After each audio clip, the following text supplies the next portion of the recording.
Hey guys, first thing I'd like to say is I'm very sorry for the quality of this video. We're trying to get some proper videos out, and particularly videos with working dark rooms, with chemistry and actually getting things going properly. Unfortunately, due to COVID-19, we're having some trouble with that. So this is a very quick video because we're getting calls from people asking to show the videos in a bit more detail than the 1 minute videos. So I'm going to assume that you've seen the 1 minute videos, so I'm not going to repeat any of that, or I'm going to repeat very little of that. So please check out those if you haven't seen them yet. So my name's Matt, I'm the designer of the Optima. There's also Graham, who is the technical guy. He's got much more experience in darkroom than me. So I'm hoping I'm going to be able to run you through the features of the Optima. So we've got an Optima X here. The Optima X so this is an 8x10 inch.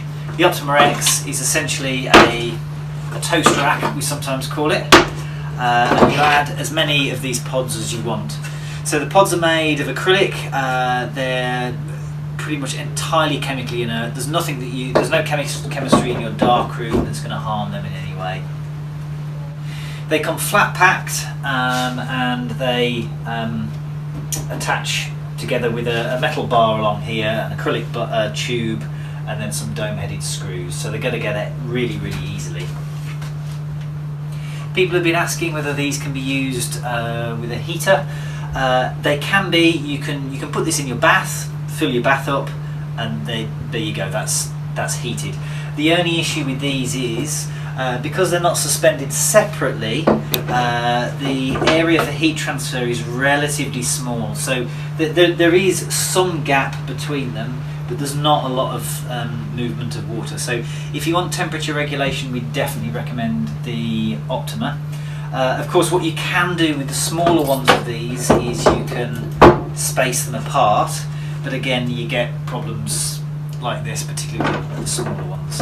So at a pinch you can use this heated. We'd recommend not.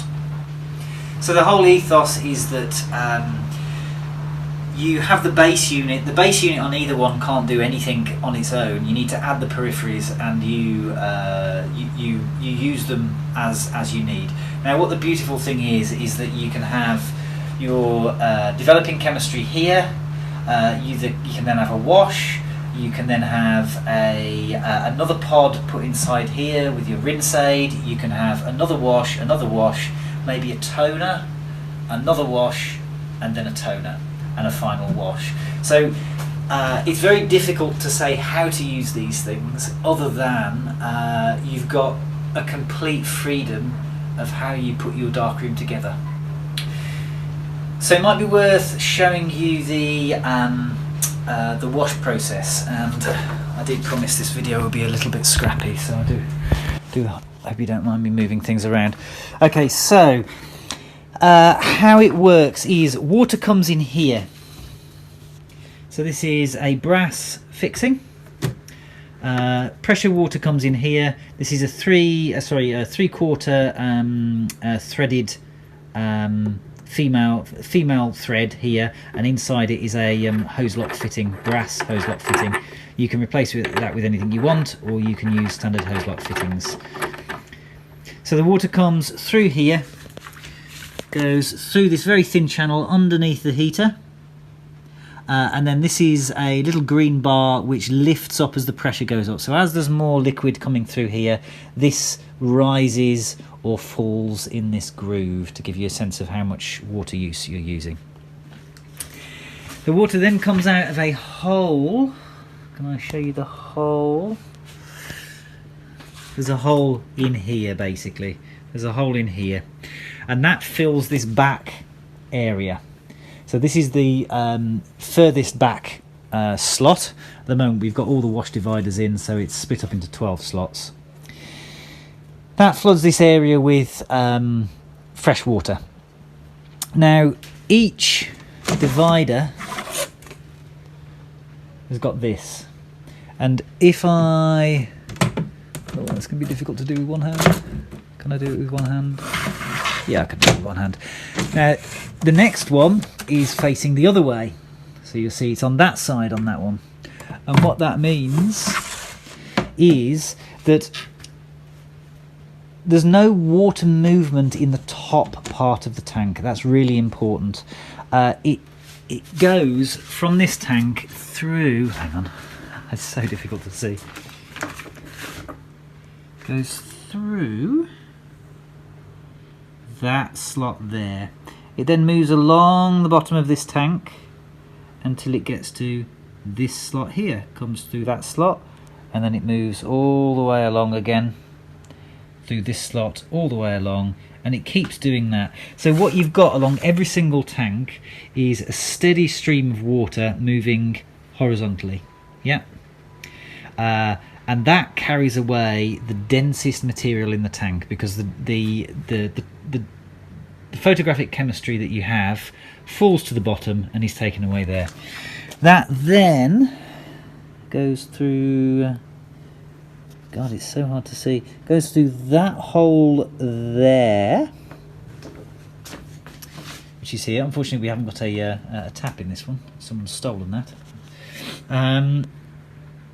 There's usually a tap there, a drain tap. That lifts up this column here, and then it weirs over that. So you have a weir here to keep the level always at the same height, regardless of whether you've got water coming in or out. So any excess water that you put in here lifts the level of the tank, and it weirs over that and goes down here, and it's taken out by a hose.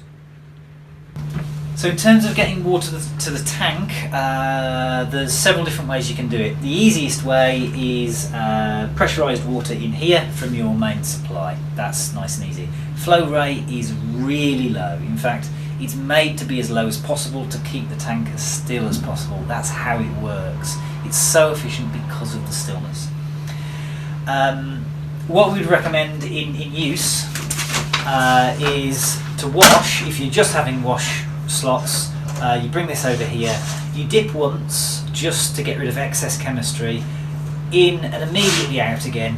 So that's just to get the droplets of chemistry off. You then put that into your second slot and you leave it there. Just before you're about to bring the next one in, you bring that out and you move it right to the back, and in it goes. And then you leave it there for as long as you like. So what that does is you're going in, excess chemistry, that is leaving that in between prints, is leaving it just for a few minutes, so that in the first couple of minutes the vast majority of the chemical is going to start to come out. So what that does is that keeps a much larger amount of the toxin in these two tanks, which are the last to get evacuated. They're the last to get to be drawn out, leaving all of these really clean. So the idea is to keep the water as clean as possible the whole time, and then at the very end it goes through to here. So getting water into the tank, yeah, so pressurised water in here, it's controllable here, so you can leave the tap on. That gives you the advantage of having a tap in another room. You can even have this in your garden shed, so you can attach the hose to your household supply. If you've got a 50-metre hose, you can get a 100-metre hose. You can put this anywhere within 100 metres of a water source. The other advantage is, because the unit is contained, you don't need to have it in a room with a sink.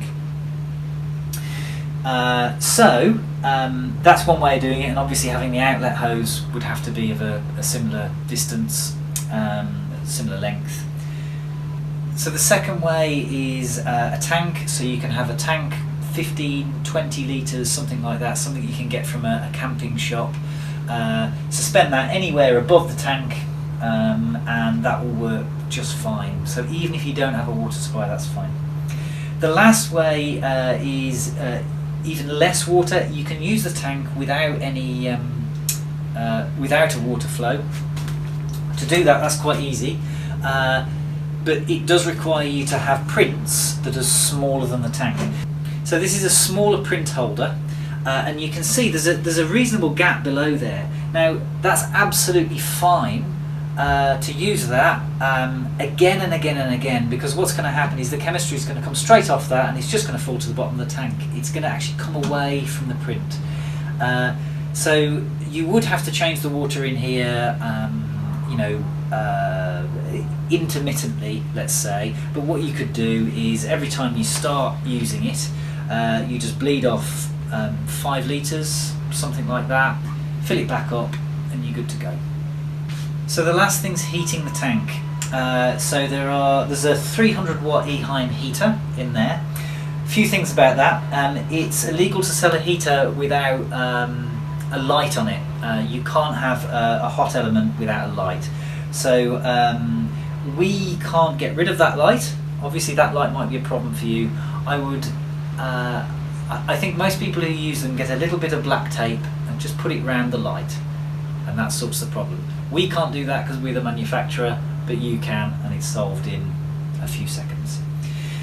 So there's 2 ways to heat the tank. Well, actually there's more ways. Yeah, there's several ways to heat the tank actually. The first one, the quickest one, is to attach the water inlet to the hot tap. You've got probably a 20 kilowatt heater in your house already. This is only 300 watts. Your boiler in your house will heat this up in a minute. That will take some time to get through to the pods, so if you had pods in here that needed to be heated, that's going to take some time to get the heat into the pod, but again that's going to be far quicker than anything the heater will do, or any other system we know of.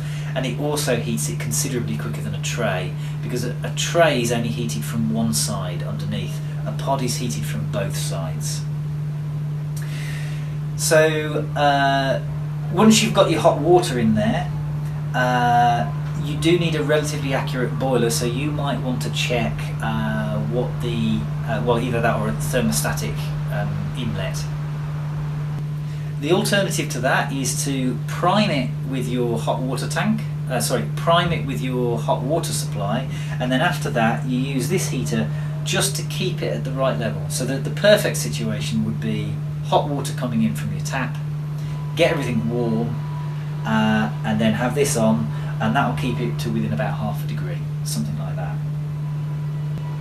What I will say about the heater is you can't have any of the wash dividers in when you have the heater on, because obviously these essentially block off the movement of warm water. So the pods, when they go in, they've got these ears, so it's held on either side like this, and you've got a large area this side underneath for warm water to circulate. So you can't have these in, which completely separate. The whole idea of those is that they're sealed, almost sealed apart from the bottom, and you won't get enough convection going through there. The last thing I might talk about is the holders. So we'll go into use of that in another video. I think we've shown a bit of that in a shorter video before. The whole reason the tank is at an angle is because it's made for FB prints, or more to the point, it's made for all prints, and FB prints are usually the most tricky. So we've made the holders so they essentially hold the print through. It's just a large surface area. That's the main thing, and it stops it falling off the bottom here and sides, and it's capped on the top with a thing over the top. So the angle keeps the print on. If it was like that, it wouldn't. If it was like that, it may come off. Like that, it's pretty solid on there. The other thing is that it aids you to sort of come across. It's much easier to get it into the next slot with that angle on, and you can actually do this quite easily with a little bit of practice, just through listening to it. They of course hang on the side, which stops them falling down. I think that's probably most of the quick medium level of detail we can go into without actually starting to use this in a darkroom. In the next 3-4 weeks we should start to get videos out of that, and I hope that gives you a lot more of a sense of what the Optima can do. Thanks for watching.